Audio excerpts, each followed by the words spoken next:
Hey everybody, welcome to another episode of Zion 2.0. I'm your host Colin Morris, and I'm here with Jordan Bates. Jordan, how are you, my friend? Can't complain, man. Another day on Earth, oxygen in the lungs, feeling good. Excellent. So you're in Boulder, Colorado now, yeah? For the moment, yeah. I've been here a few weeks and thinking a lot about potentially establishing a base here because I really love it here in Boulder. So Cool. yeah.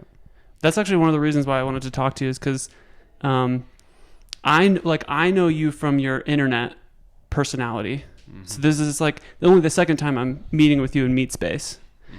And the persona or digital sort of brand that you've created online has a lot to do with nomadism. Would you say that's accurate? Or at least that's kind of been infused your experience on the internet so far?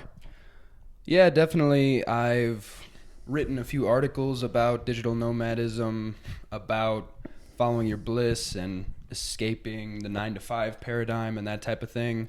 Probably tweeted about that here and there a fair bit and post photos of my travels on, Instagram, etc. So, yeah, I'd say that's a decent size slice of my brand.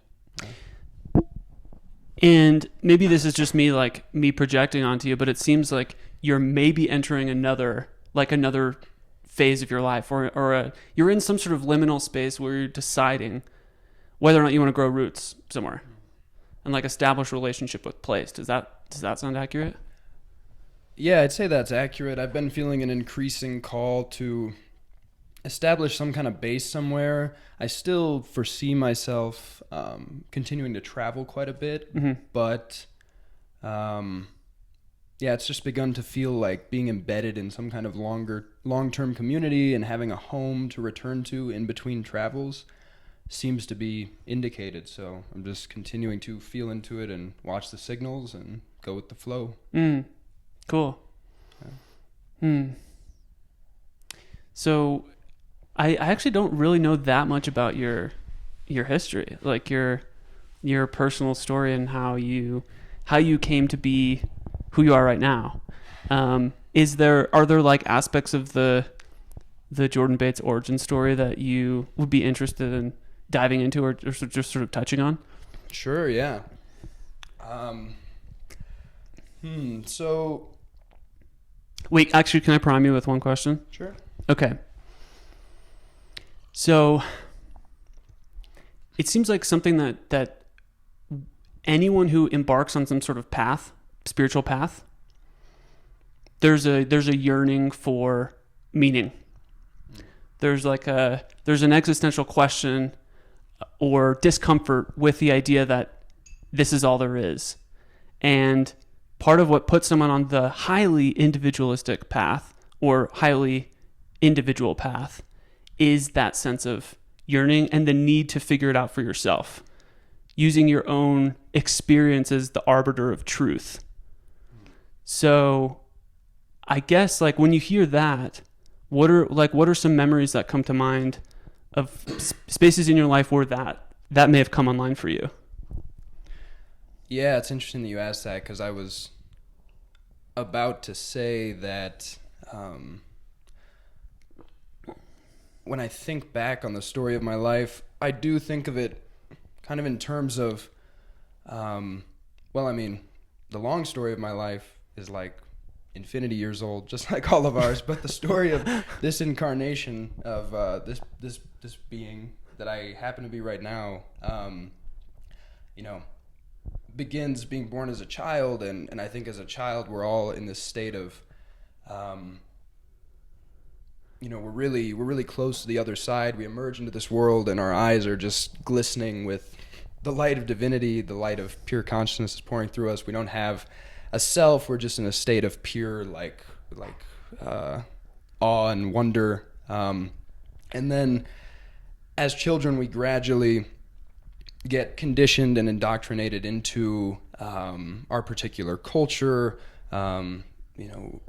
whatever religion, ideology. We're given a name. We're told that we're a self. We're told that we're told in a lot of subtle ways that we're not enough and that we need to spend the next few decades jumping through a variety of hoops to prove that we're enough. We're given kind of an inherited life script. And so when I think of my story, I think of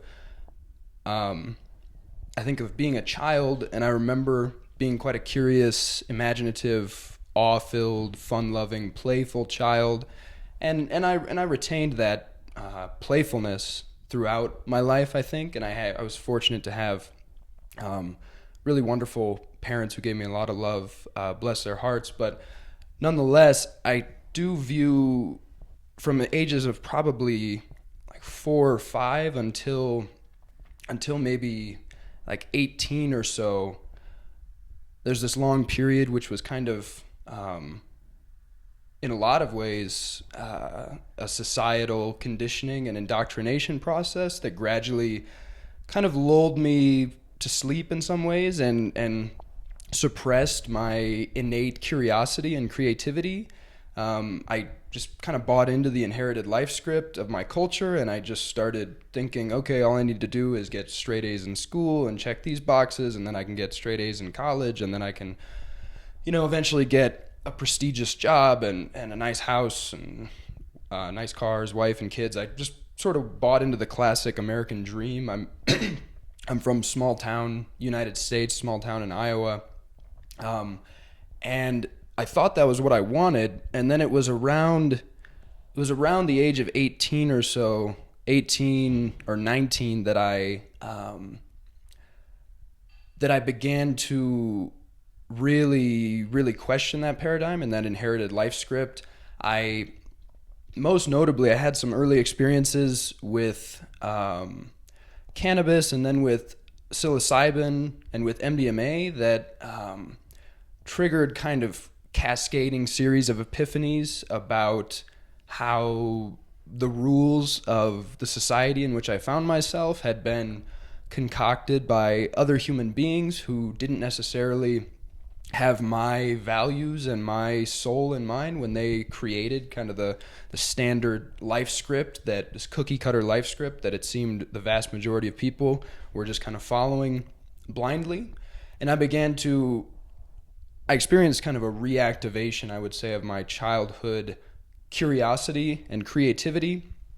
I started to actually step into my power as a student of nature, as a sense-making agent of my own. I became disillusioned with the dogmatic Catholicism of my childhood. I started to feel like I need to find my own answers when it comes to the biggest questions of existence. I started to realize that these were open questions. I started to realize that all the answers weren't in the back of the textbook and that many of these questions were wide open.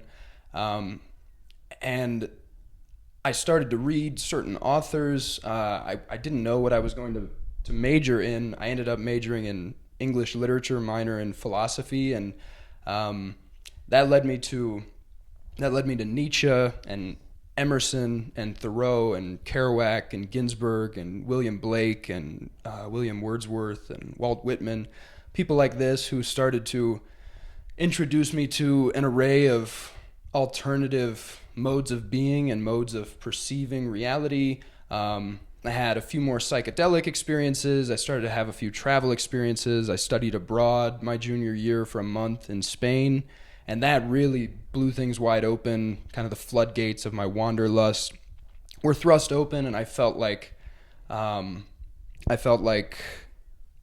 I really need to travel more. This is unbelievable. I can see my own cultural matrix in higher resolution than I ever imagined. I didn't realize how many aspects of my culture were somewhat arbitrary and that they just do things different in other places and it works fine. So that was another major red pill, I would say.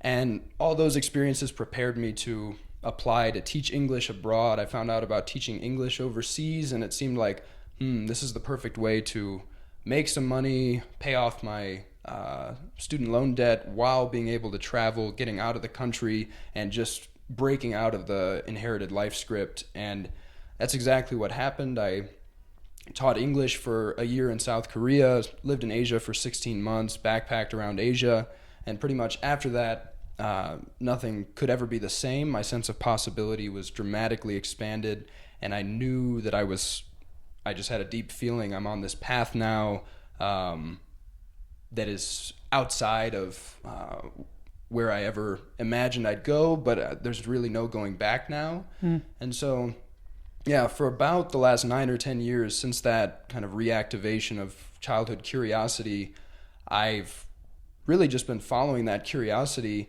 and just going deeper and deeper into just the largest questions of existence and just general questions of existence and questions of my life. Who am I? What is possible? What are we doing on Earth at this time? Where have we been? Where are we going? What is my role to play here? You know, why any of this? Why existence? What, you know, where's what is God? This type of stuff. And yeah, really, I just keep going deeper and deeper down this rabbit hole, and the deeper I go, it seems like the deeper and more labyrinthine it becomes, and it's just like, wow, the layers and layers of this that are so far beyond anything we're ever told or taught, most of us growing up. It's just astounding. So that's led me to about 30 some countries at this point, and led me to break out of the 9 to 5 by becoming an entrepreneur and writer on the internet. I quit my last day job in 2015 to just share my gifts on the internet. And yeah, it's just been a wild ride, and that leads me to here, Boulder, Colorado, at this juncture, talking to you. That's great, man. Yeah. Have you had how old are you now, by the way? I am 28. Okay. Have you had people reach out to you, younger people reach out to you with questions and with like, I guess the question is about like how you see yourself relating to the next generation coming up, like, and how you think about the role of mentorship. Like, if you found mentors along your own path, and then as you sort of you have this life experience now. I just saw on Twitter today that Rilke, that German poet, he wrote this book called Letters to a Young Poet at age 27. Oh wow, really? Yeah. So he was writing to poets who were, you know, teenagers or coming up. So I'm curious about like your own experience as student, and then now potentially stepping into role as a mentor in different capacities. Yeah, absolutely. I think I conceive of myself as a lifelong student of nature. I think there's endless amounts to learn, and I think that gives a certain humility to just see that there's endless amounts to learn within this capital M mystery of whatever is unfolding here. At the same time, I do see that over the last 10 years, I've gained a lot of understanding, a lot of insight that I think would be useful to others. I myself have definitely had many mentors over the years who have impacted me very deeply, even though I've always been kind of a lone wolf, rebellious soul in some ways. I have allowed myself to find mentors and to receive guidance from other people. And yeah, for years I've been getting quite a lot of emails and messages from people, and I do the best I can, or most of the time do the best I can to get back to everybody in a fairly timely manner, and give people advice and stuff like that, or just shed light on whatever situation they're coming to me with. More recently, I've begun actually doing one-to-one coaching through High Existence and through Refine the Mind. And yeah, just my main focus is kind of trying to help people shift into a more aligned paradigm in terms of just their general way of perceiving reality and their mode of being, as well as related to their career and following their joy and doing what makes them come alive versus just squandering their energy doing something that they don't like to do, which is unfortunately what so many people on the planet are presently doing. So yeah, I've begun doing some mentoring in that capacity. We've started doing retreats at High Existence the last couple of years, apotheosis retreats, and I do a lot of mentoring and coaching and facilitating on those retreats. So yeah, teaching and mentoring increasingly becomes more and more a part of my path. Yeah. And as a lone wolf, how do you think about collaboration? And like this sort of meme that's been coming up a lot about collective intelligence. How are those useful terms for you, or how do you think about them in your life now? Yeah, absolutely, definitely useful terms. I have kind of a love-hate relationship with collaboration and with working in teams. I've learned how to do it quite well, I think, over the years, working with the rest of the team at High Existence, which I love really dearly, and collaborating with other people. At the same time, I often find the limitations of the constraints and limitations posed by working with other people and needing to reach a consensus and have other people approve my creative direction or creative decisions. That often feels like a bottleneck to me, and it feels more efficient to just go off on my own and do my own thing. But yeah, I definitely think that this concept of collective intelligence, which I think Greenhall and Schmachtenberger may have initially cooked up, I think it's a really useful way of talking about what seemingly needs to happen on Earth at this point in history for humanity to transcend our extinctionary trajectory and arrive at a more sustainable course. We basically need to level up to a higher mode of collective intelligence, collective decision making. It seems to me maybe more accurate to say that we need to shift collectively into a higher paradigm of consciousness. I think that our species has largely been locked within a paradigm of consciousness based on the perception of separation and duality that has resulted in rivalrous, warlike dynamics for millennia that are no longer sustainable. And so we need to level up, which has to begin at the individual level, because I think any group identity of humans is to some extent an abstraction overlaid atop the fundamental unit of humanity, which is the individual. So at the individual level, we need to begin shifting into a higher paradigm of consciousness, which involves, rather than the perception of separation, the perception of unity, and realizing that not only are we all on this one earth together, and we're part of this one earthly family, and our futures are completely intertwined. And so it's ludicrous we're basically, murdering our own family and neighbors when we're just engaged in this perpetual infighting on earth.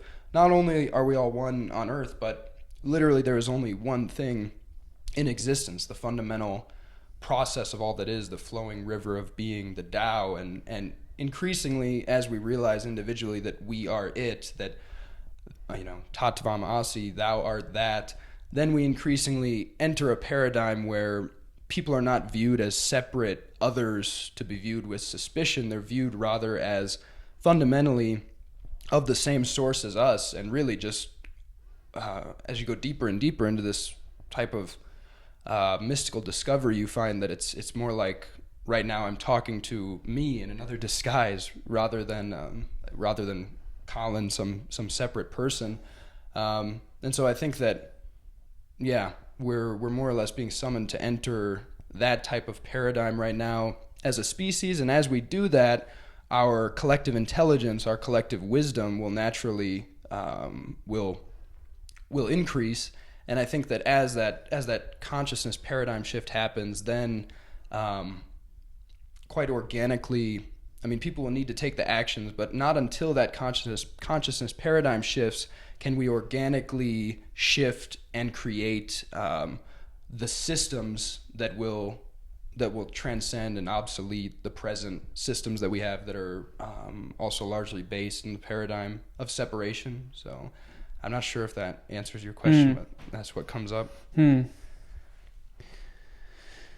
Yeah, there's this really interesting thing. It feels like a paradox of like when you talk about shifting consciousness, this idea of leveling up, my mind immediately goes to, oh, like there'll be some sort of uh, coherent way of seeing the world once this leveling up happens. And this is just a mental model that I'm creating in my mind. And the paradox seems that we are all so fucking individual. Like human beings are so different.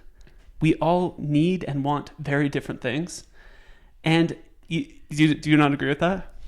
Yes and no. Most fundamentally, we need food, water, sunlight, maybe shelter if you're in a cold climate. So, Yeah, sure. At the fundamental level, and human beings are so complex, and that the sort of leveling up is going to look different for different people, and that you can have like two people can sort of share the same developmental capacity and disagree about how form emerges, right?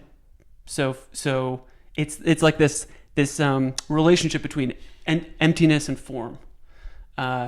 You could like go to a meditation retreat, have this like deep 10-day experience with this group of people, have this deep collective, I don't know, experience of pure awareness or emptiness, and then need to go out in the world and manifest form.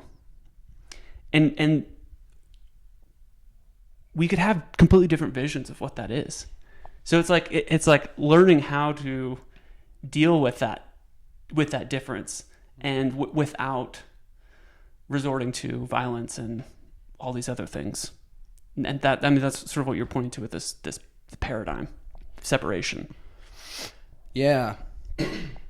Yeah, I think people do have a lot of different ideas, although if people in a paradigm of, let's say, unity consciousness have, like, their values are likely to be quite similar. Their values are going to be, raising the baseline level of flourishing on Earth so that, we all human beings have at least their basic needs met, and we can, like, finally unleash the massive amount of human potential that's been locked up in just this, like, these survival games that we don't need to play anymore.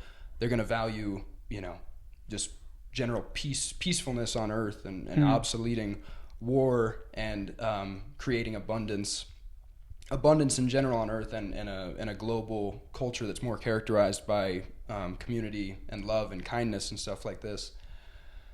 And if people have divergent ideas about how to go about doing that, I think that's not a problem. That's actually good. It's great to have as many promising ideas as possible, and then the thing to do is just to create as many small-scale test tubes as we can to begin testing all the good ideas that we have, whether that be communes or seasteads or moon colonies or experimental cities, refugee cities, eco-cities. We're going to see more and more of these experimental liminal spaces of human civilization experimentation popping up in the coming years and decades, I think. And I think the thing to do is to basically grab good ideas wherever we can find them, forgetting entirely about these surface level political categorizations and polarized categories that these ideas may be coming from.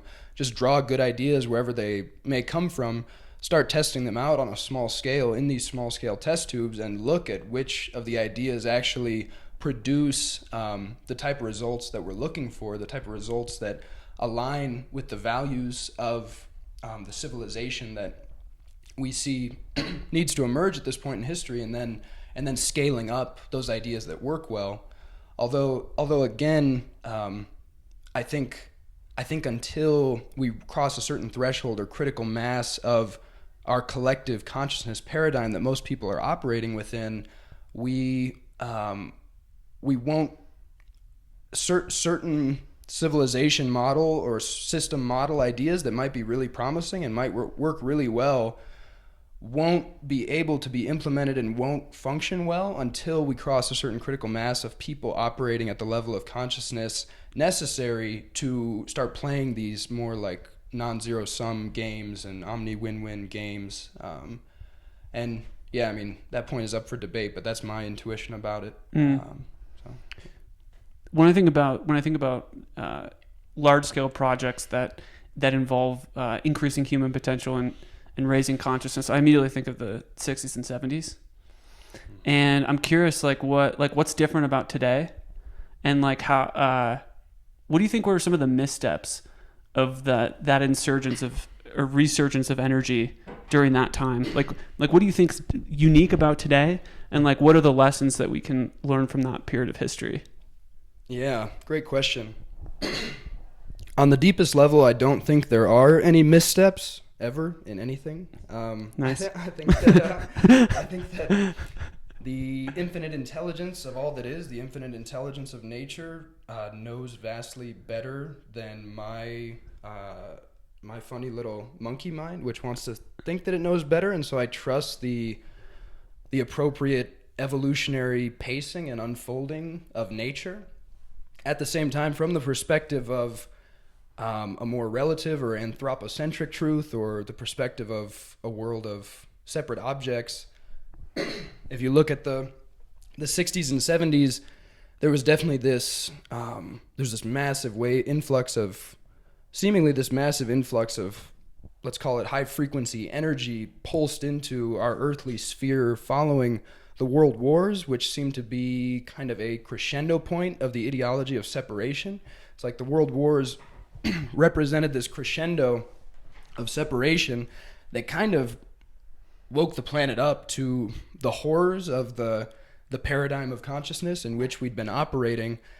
And then synchronistically, what do you know? Right after that crescendo, seemingly there's this influx of higher frequency energy, and suddenly we get these pacifism movements and environmental movements and human rights movements and psychedelic movements, peace and love, hippie movements, and there's this sudden tsunami wave kind of in another direction that is indicative of an entirely different paradigm of consciousness. You've got image comes to mind of a hippie putting a flower inside someone's gun or something like that. It's a paradigm transcending us versus them, pointing the path beyond these in-group, out-group warfare dynamics that we'd been engaged in.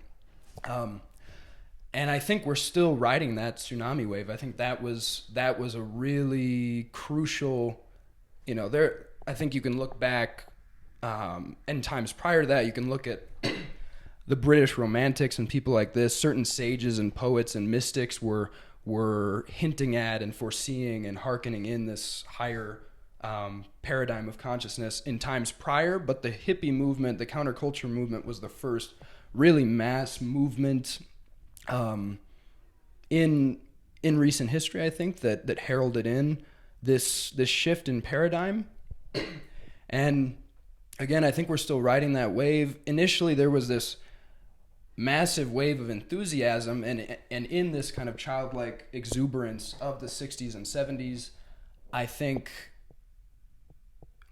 people were really quick to latch onto something like psychedelics and say, psychedelics are the answer. We just need to put LSD in the water and everyone needs to take psychedelics. And somebody like Tim Leary, peace to his soul, I think great human who helped shift things. At the same time, people like him who were delivering, very, very quite radical messages, just telling masses of people, turn on, tune in, drop out, just take psychedelics ASAP. You had a lot of people who were rushing to experiment with plant medicines and psychedelics in contexts that were not well suited to working with those extraordinarily powerful modalities. They really need a tremendous amount of care and wisdom and caution and reverence when you're working with them. And so a lot of people start taking psychedelics in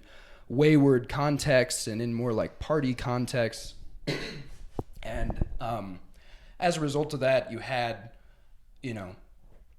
more accidents happening and more people having bad experiences or getting mixed up with the law and stuff like this, and this leads to some hysteria from the mainstream paradigm, and suddenly you've got the government clamping down and locking down on psychedelics and implementing this absurdly medieval web of global laws that says, like, treats us like fetuses or infants and says, no, you're not allowed to experiment with your own consciousness because Big Brother says so. It's really quite from my perspective, an absurdly dystopian state of affairs that we're in at the moment. So there was that childlike exuberance, which one could see as having somewhat sabotaged the nascent psychedelic renaissance. But again, my deeper perspective is that all of this happened exactly as it needed to. Right. Just like a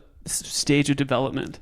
Yeah. You know, it seems inevitable that there would be, with this massive pendulum swing in the direction of unity consciousness and exuberance for all of these alternative modalities, there would be a reactive, backswing of the pendulum enforced by those who are clinging to the paradigm of separation and the old life scripts and the old ways of doing things.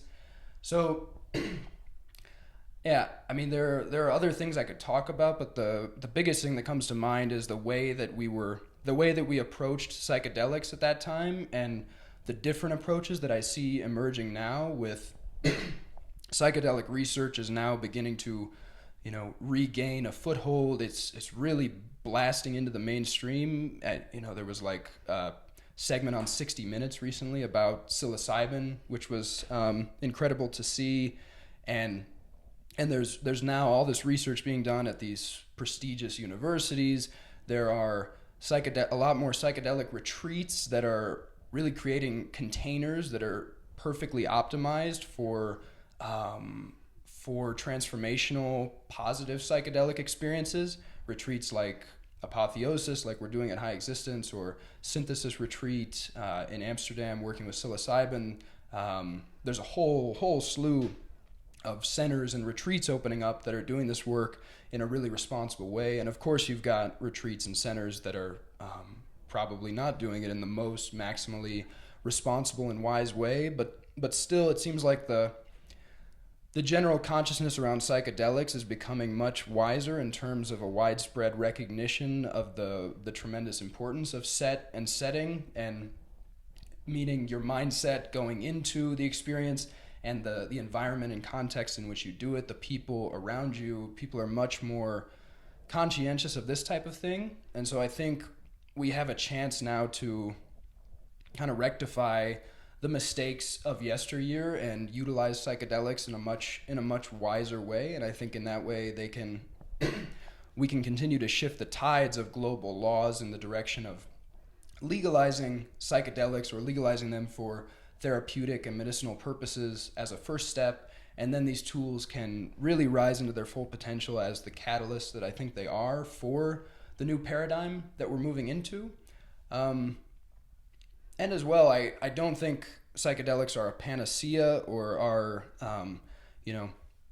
the sole thing to be looking at. I'm particularly fascinated with psychedelics. That's why I'm talking about them. But, there's a whole slew of other modalities that people are becoming aware of and that are being increasingly integrated into cities and communities.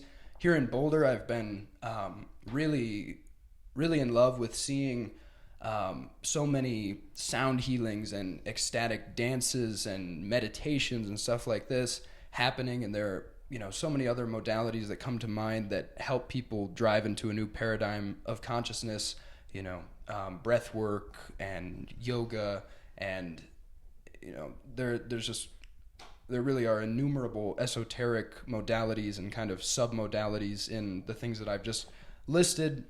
And I see more and more people just opening up to exploring themselves through these modalities of self-inquiry and transformation of consciousness, and having more like scaffolding and support. So psychedelics they're seen as like a tool within a matrix of other tools that can help support it. Like an established spiritual practice, for example, can help contextualize an experience of altered states of consciousness. Absolutely, yeah. One question I have for you is like, what are some of the big questions that you're grappling with now? So one of them is like, thinking about grounding, establishing relationship with place. But I'm just curious, like, what are the maybe larger questions that are driving this current phase of your work? Yeah, that's a really good question. Let me think for a moment.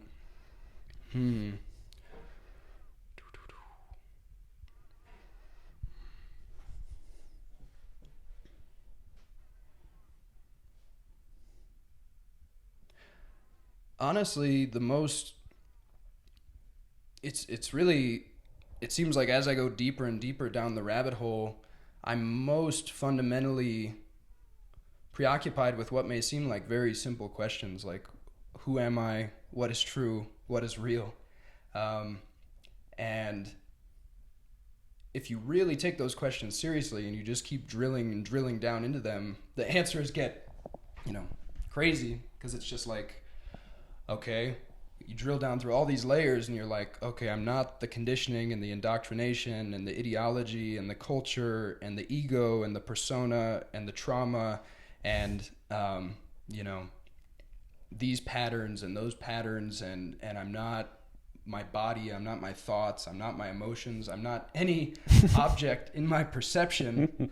I seem to be the underlying pure awareness of all those things, or the space in which all those things are arising and falling away. So my fundamental priority or preoccupation in my journey at this moment has become really attempting to see increasingly directly and connect increasingly deeply with my fundamental nature, with the true nature of what I am and of all that is. So really, what is God? What is divinity? I think these are all these terms: God, Tao, divinity, oversoul, Brahman. They're all fingers pointing at the same unsayable moon, and you don't want to get lost in the finger. What you want is actually the moon. So really at this point, I feel I've seen and connected quite deeply with that moon through different experiences, and now I'm attempting through continued inquiry and practice to attain a more abiding state of connectedness and in touchness with the source of all that is. As I see this as this type of work has been the most powerful thing I've ever done in terms of transforming my day-to-day experience of life. And also I notice how I've increasingly, as I go deeper and deeper into this work, it allows me to step more and more into my power and to become an increasingly unimpeded channel through which all that is, or being, or divinity can just flow in an increasingly unimpeded way through me. I kind of think of people as akin to prisms, like inimitable prisms through which the same light of divinity is pouring and refracting, and each person creates a particular pattern that only that person can create, but it's the same light of divinity, or the same divine music flowing through different instruments, creating a song that only that person can create. And it seems to me that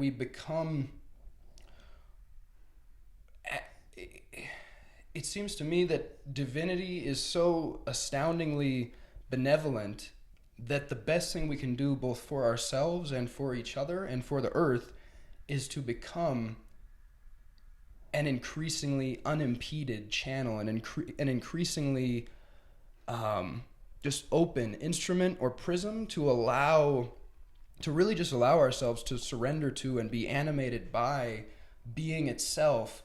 And when we do that, we find ourselves increasingly doing only that which really makes us come alive. We act from this place of joy, and we follow our bliss, follow our highest excitement. And as we do that, we we come alive ourselves, we begin to radiate a certain type of energy, a certain type of joy and enthusiasm that gives other people permission to step into their power and becomes a healing and transformational energy that's just kind of pulsing through us. And I've seen how that has functioned in my own life, and it's caused me to see the individual spiritual, mystical, transformational journey as the most fundamental puzzle piece for any of us to focus on at this moment of Earth's history, and really at any moment. It's always been the case, I think, that the most, again, I think everything is unfolding exactly as it needs to in every moment, so everyone is on their path and doing what they need to be doing, and it can't be otherwise. But if you're feeling the call to shift in some way in life, it seems to me that the most optimal path to follow as a human on Earth is really to try to simply become who you are, become the most honest possible expression of yourself, which as you go deeper and deeper, you find that what that really means is getting out of your own way and allowing yourself to be animated by the greater intelligence of all that is in a maximally unimpeded way. So I would say that is the quest that I am currently engaged in, and I foresee that being kind of a lifelong quest. Fuck yeah, dude. Yeah. I love that. I love that. Oh, thanks, man. Yeah. I got the tattoo on my arm here. It says, become what you are. Nietzsche's famous maxim. Become what you are. Nietzsche was one who really hit me like a deep space asteroid about 10 years ago when I read him. 8-9 years ago when I first read him.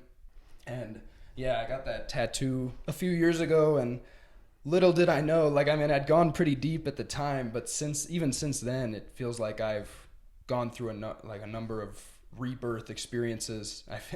It's been astounding. And so little did I know that this kind of maxim, which compelled me to just continue to peel back the layers and drill down to an increasingly honest confrontation with my true nature and an attempt to embody that nature.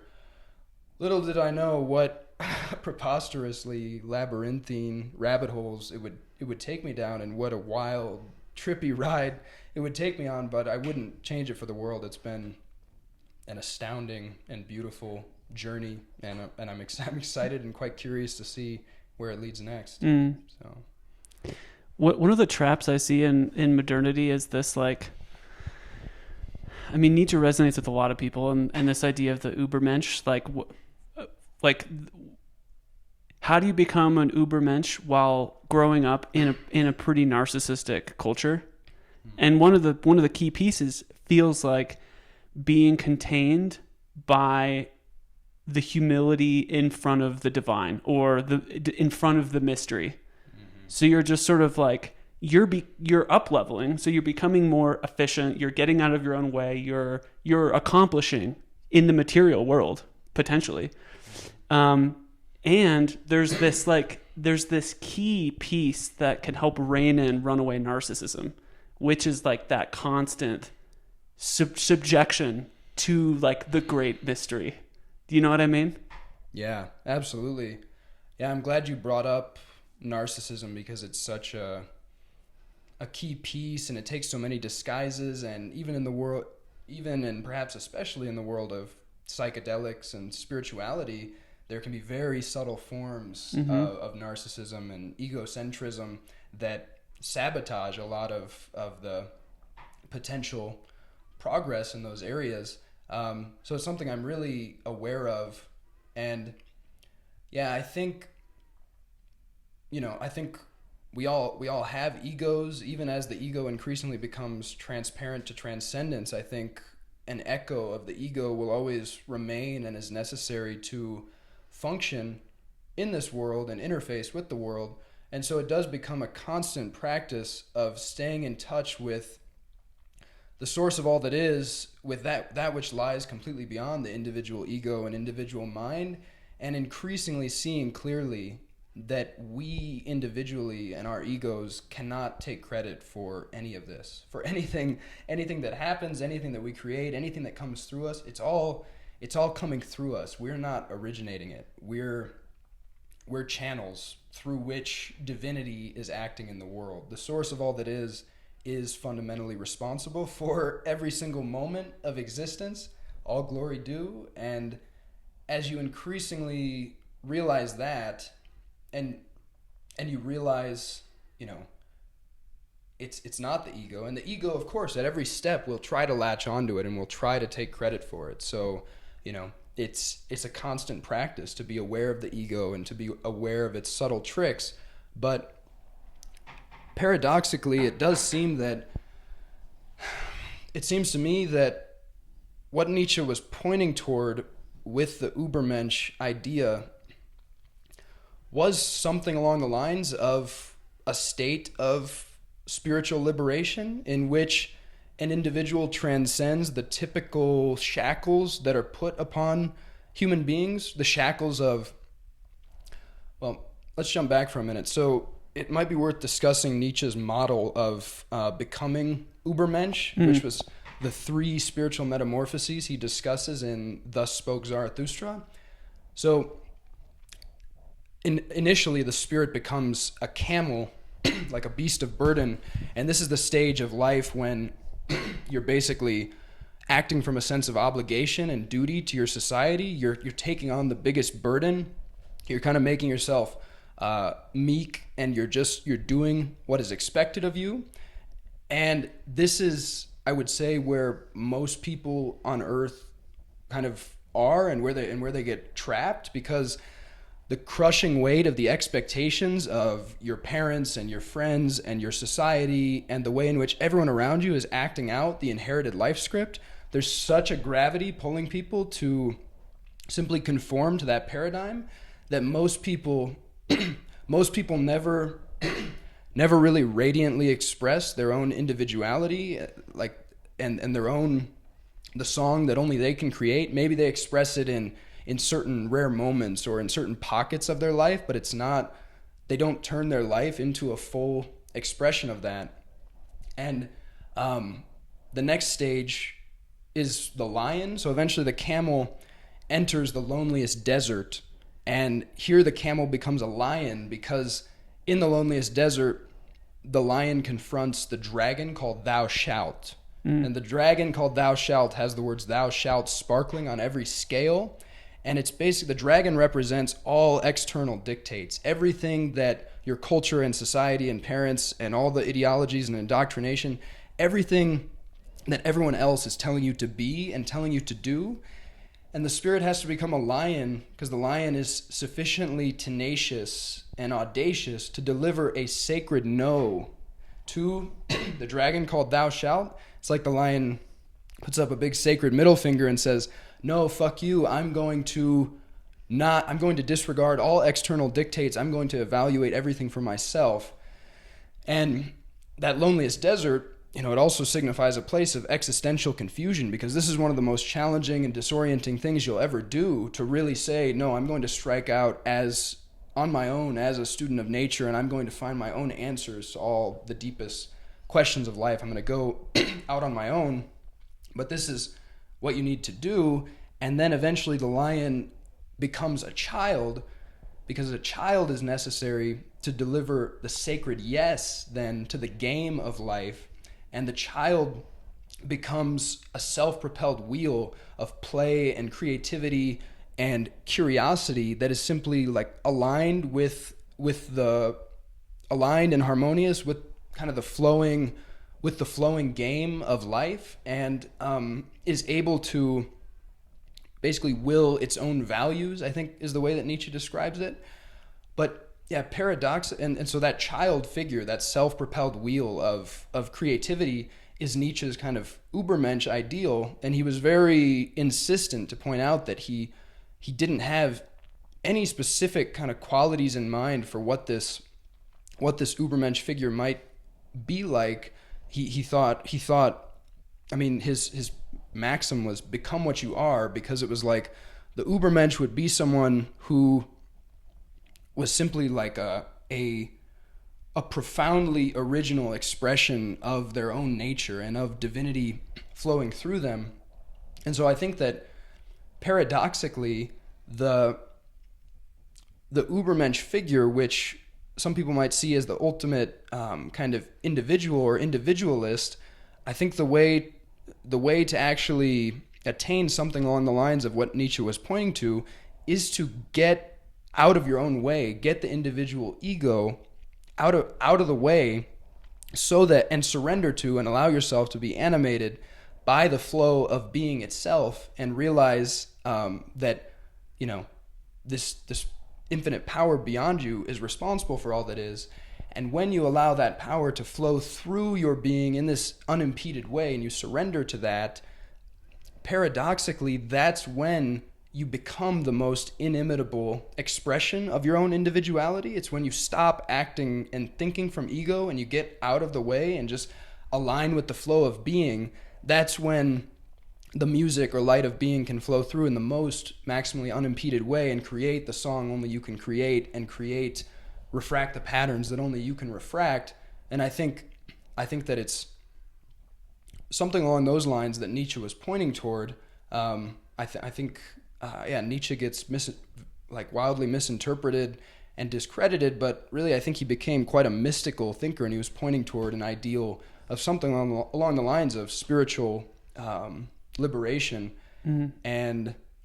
And so, yeah, I would say, I can't remember what the original question was, but yeah, it's the path beyond narcissism is realizing that the ego is not responsible for any of it, and realizing that the way to maximally become what you are is to actually get the ego out of the way. And it's an endless practice to watch the ego and watch its funny games, and just allow being itself to animate you.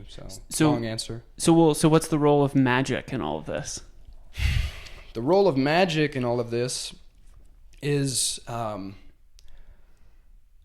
most fundamentally the recognition that everything is magic. I think there's some quote often attributed to Einstein. I don't know if he actually said it, but it's something like, there are only two ways to go through life. It's to view everything as a miracle or nothing as a miracle. And because if you don't view, if you view, the most fundamental fact is that something exists here. Something rather than nothing exists. And really seen properly, I think this is the most astonishing, miraculous, magical fact imaginable. It's like, what the fuck is going on? Why is there anything here? And holy shit, there's not just anything. It's the most kaleidoscopic, carnival-esque house of mirrors we've ever seen, or could have. It's like, what infinite imagination could have possibly dreamt this up? And so when you can orient yourself toward viewing the something rather than nothing fact as just like, oh yeah, I guess that's just how it is. Or you can see that this is an totally inexplicable, unfathomable, miraculous piece of magic. And if you view that as magic, then it follows that literally everything is magic. If the source of all that is, if the origin of all that is magic, then, everything that came from that original magical fact is also magic. And so, yeah, my orientation toward life is basically viewing everything down to the smallest, crumb or fingernail as a miracle or a piece of magic beyond words. And I think that perspective is one that is increasingly unlocked, and you're able to tap into that more and more as the blinders of cultural conditioning and indoctrination and ego are pulled aside. It begins with simply perceiving beauty in nature. That's how it begins, I think. It was like some of those early psychedelic experiences. It was like I was, seeing the world with new eyes, like I was a child again, and I could just stare at a tree, and suddenly the conditioned linguistic filter that just wants to put the tree in a box called tree and say, oh, that's just a tree. It's just the same, same old. When that's peeled away, suddenly you come into direct contact with the reality of this bark-clad earth claw erupting from the soil, and it's like, what the fuck is this thing? Holy shit, this is like a crazy organism. Who dreamt this up? And so, yeah, as the blinders of culture and ego are pulled aside, increasingly we see the world as it really is, sparkling with the radiance of unimaginable novelty and with the mark of some kind of infinite imagination. It's like William Blake said, his famous quote, "If the doors of perception were cleansed, we would see the world as it truly is, infinite." He was pointing toward a similar thing. He also said, like, some see nature all ridicule and deformity, some scarcely see nature at all, but to the man of imagination, nature is imagination itself. So he was definitely on this mystical wavelength. He had peeled back the blinders, and what had been revealed was the fundamental miracle and magic of all that is. It seems like you can take, there can be a passive and active relationship with magic itself. So when I think about letting yourself, allowing yourself to see clearly, or surrendering in some capacity, that to me, I think of just of being, of just sort of taking a passive orientation toward your reality and allowing yourself to perceive something differently. And then that can open up new possibilities of choice, that's where the active piece comes in. You can actually start experimenting with making conscious choices. And I mean, magic is just like enacting your will in the world. And if you can do that in a very conscious way, you start to see some pretty cool shit. Mm-hmm. Yeah, absolutely. I mean, on a most fundamental level, you start to see everything that happens in the world and everything we do as magic, but then there are more specialized areas of magic. You're talking about something like the art of manifestation, like envisioning something and then manifesting that vision in the world. To me, that's magic, if anything is. And yeah, there's a whole slew of things I could talk about in terms of the art of manifestation. Once you see everything as magic, and once your sense of possibility gets, like most people's sense of possibility, they don't realize is such a narrow bandwidth of what's really possible. As you experience more and more, and you see more and more magic and miracles with your own eyes, your sense of possibility becomes increasingly infinite. Your possibility space is just wide open. And the wider open it is, the more magic and miracles will flow into your reality, because you'll be more open to perceiving synchronicity and serendipity wherever it shows up. And then as well, you start to notice ways in which, as you increasingly open up this possibility space and you increasingly stop acting from ego, and instead you start aligning yourself with the flow of being, and you start trusting the infinite intelligence of all that is and trusting nature, you enter this state of flow where life becomes more and more like a river of endless synchronicity, and you feel like you're really just watching the signals to see what is indicated for where to flow next. And as you do this, as you flow in this increasingly unimpeded way, you start to notice that acting from this place of wholeness and non-neediness and abundance and alignment, you suddenly find yourself magnetizing all the people and situations that your soul really desires to manifest in the world. And that's one of the most fundamental ways I could summarize my understanding of manifestation. But the more I've looked into this subject and read about it and experimented with it, the more I've come to see manifestation as a really, really robust and under-discussed and undervalued area of human inquiry and human activity that is like ultra potent nectar of just turning life into like a playground, like a wonderful series of basically just exploring your wildest dreams. So that's kind of the mode of being I'm presently operating in. So yeah, manifestation. Yeah, and then at the same time, there's also like with any of these more esoteric or spiritual concepts, there is like a shallow, commoditized version of it that is presented in the marketplace. It just is. I mean, it is what it is, and like I think you can make as much or as little with these concepts as you want. But I guess the thing I want to say is like go deeper than The Secret, I guess. Yeah.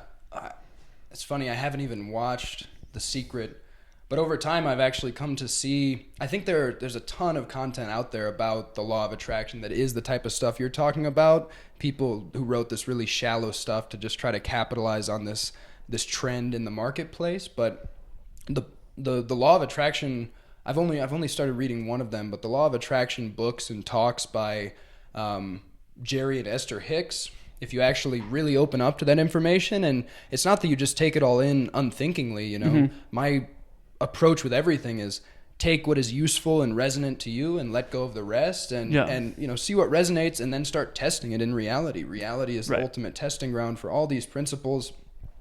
But I think they've written some great stuff.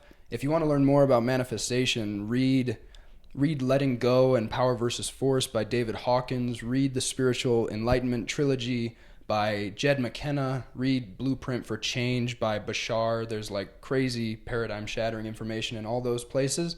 But yeah, definitely any concept like this does inevitably end up with, like, for one, these shallow versions of it, these fast similes that only scratch the surface in the marketplace. And then, of course, all the critics of these things just straw man the shit out of the idea and make it just seem like, you know, hippie nonsense. It's just, you know, magical thinking bullshit. But yeah, you've got to penetrate past those naysayers to find the golden alchemical kernel at the center. And once you do, you know, it's like you just beam like the sun. It's been my experience. So, yeah. How do you relate to scientific materialists or nihilist materialists? Yeah, great question. I view the present scientific orthodoxy, which is heavily steeped in hard materialism and tends to result in nihilism and atheism. I view this as a massively incomplete paradigm. I also see that it's become calcified as an ideology and an orthodoxy and a dogma for many people. For many people, the present scientific orthodoxy is basically a new religion. Scientists are the priests, you know, working magic in their white coats to find out what the truth is, and we just look at what the latest study says and what the general ideology says, and a lot of people are just trusting this unthinkingly, and have forgotten what true science really is, which true science is a methodology that's actually highly compatible with, I think, more mystical explorations of reality, because true science is really just hypothesizing about reality, creating models of reality, and then just continuously experimenting with reality and observing reality to continuously update and refine our models and our understanding. And I see myself as having been engaged in quite a scientific process of self-discovery and inquiry for many years. But the thing about true science is that it never arrives at a final answer. It always leaves wide open room for continued exploration, and it assumes that the present models are going to be obsoleted and are going to need to be updated. And we see these massive paradigm shifts and revolutions in science every few decades or so, and yet the vast mass of people, due to humanity's endless tendency to really, really dislike uncertainty and the insecurity of ambiguity and uncertainty, we try to turn things into dogmas. We try to turn them into certainties. We latch onto them. So perennially, you have this problem of huge numbers of people turning the present scientific orthodoxy into a dogma. And unfortunately, I think that's what's happened right now. And I think like what most people think of as science at the moment is one of the most viral ideologies on earth at this time. And I think in a lot of ways it's causing massive amounts of harm that people are not really accurately perceiving or picking up on, because again, the present scientific orthodoxy tends to lead to this arid desert of disenchantment where the world is just reduced to this kind of random, chaotic, meaningless series of accidents where we're nothing but, you know, accidental meat robots kind of just bouncing around in a world that is constituted of nothing but kind of cold, dumb matter behaving according to arbitrary laws. And this picture of the world is, like, from my present perspective, is just preposterous. It's ludicrous. And I'm not saying that every person who's into science thinks this way, because I also love science in a certain sense, and I don't think this way. But I see that worldview resulting in a lot of people who are really steeped in the present scientific orthodoxy, which alerts me to the fact that orthodoxy is, like, massively incomplete and is having a lot of, like, insidious effects unbeknownst to the vast majority of the people who consider themselves part of the scientific community. So. Yeah, I resonate with a lot of what you said. And one other thing is, like, that I'm thinking of is the metaphors we use to describe ourselves and our consciousness. And it seems like in the scientific paradigm, whatever the latest version of technology is sort of the metaphor we use to describe ourselves. So embedded within this, the more sort of scientific materialist paradigm is this view that humans are mechanical. Is like this comparing the way that complex organisms interact with the world to a machine. And to me, machines are they can't think for themselves. They're responding. They aren't able to break out of habits, right? They're programmed. They're pre-programmed, and they just stay on the course. And if that's the metaphor you use to describe yourself, then you're not, like, you're cutting yourself off from more of a surprising, awe-filled human experience, in my opinion. Yeah, and that's how you end up with these huge masses of people who have put the human thinking mind and human logic and rationality on this pedestal as being the epitome of intelligence in this universe. We've glorified. It's preposterous the degree to which the ego and the mind has glorified itself and put conscious rational thought on this pedestal. And when you do that, you end up with people who are trying to answer all the biggest questions of life and everything with conscious rational thought, which they're basically misapplying a tool that is really useful and a really wonderful servant in a variety of more narrow contexts. They're trying to use this tool to answer questions that are really beyond its pay grade, and they're completely cut off from a deeper connection to the body and the heart and the intuition and the earth and the intelligence of all that is and the intelligence of the earth. There are these much more powerful, more holistic, non-linear forms of intelligence that we are capable of tapping into as human beings that do a vastly better job of answering really the most important questions we really need to deal with, such as who am I and what should I be and do in the world and what is possible, where are we, why are we? These other forms of intelligence answer these questions much more aptly in a way that is life affirming and vitalizing.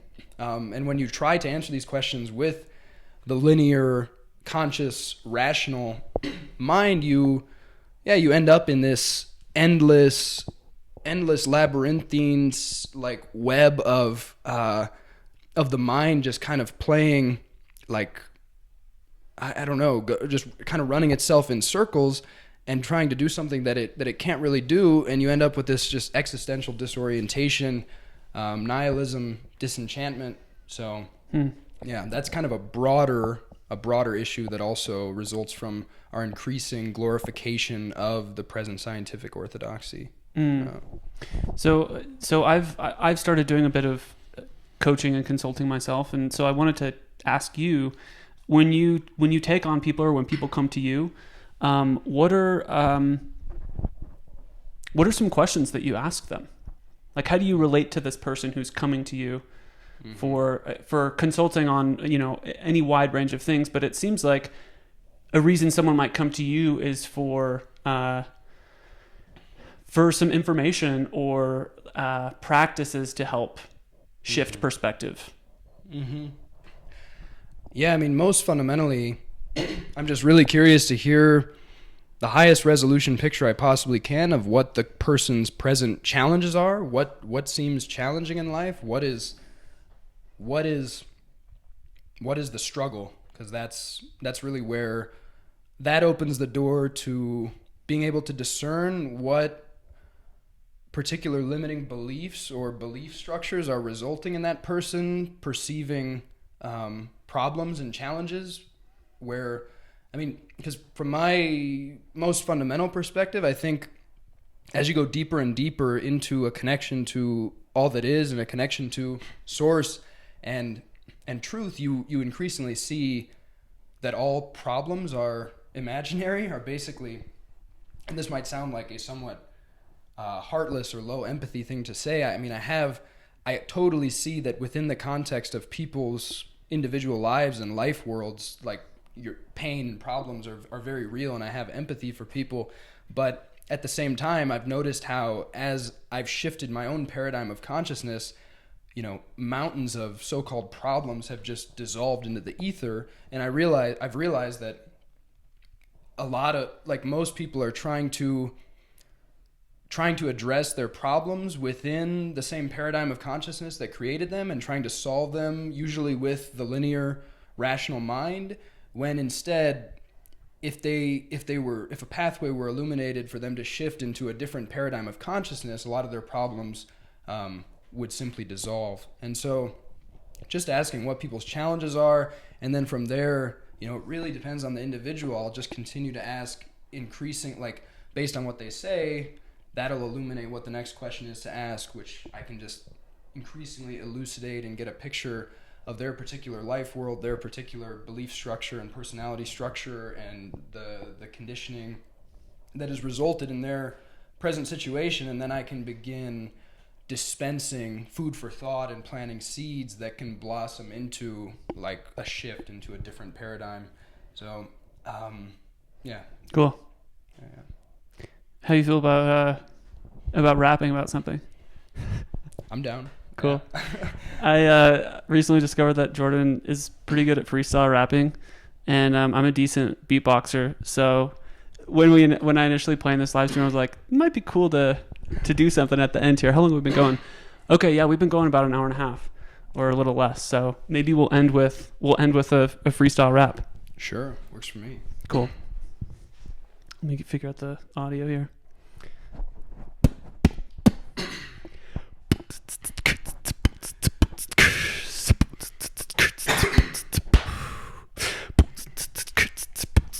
Good to go? All right.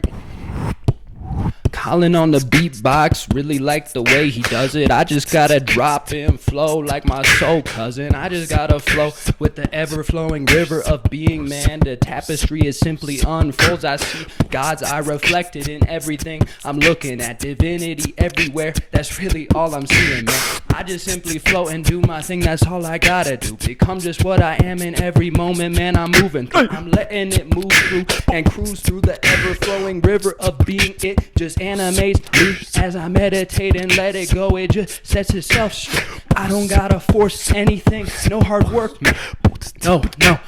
Don't force anything. Just let it flow. Just let it go. That is how the penny rings. Really, we just, we gotta flow.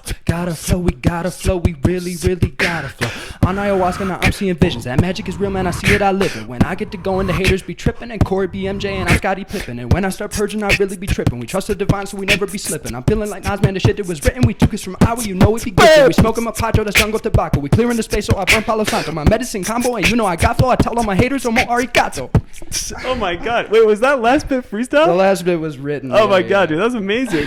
Beautiful. Thanks, Jordan, thanks for sharing, man. This has been a real pleasure. Yeah, thank you, man. Loved it. Cheers, brother.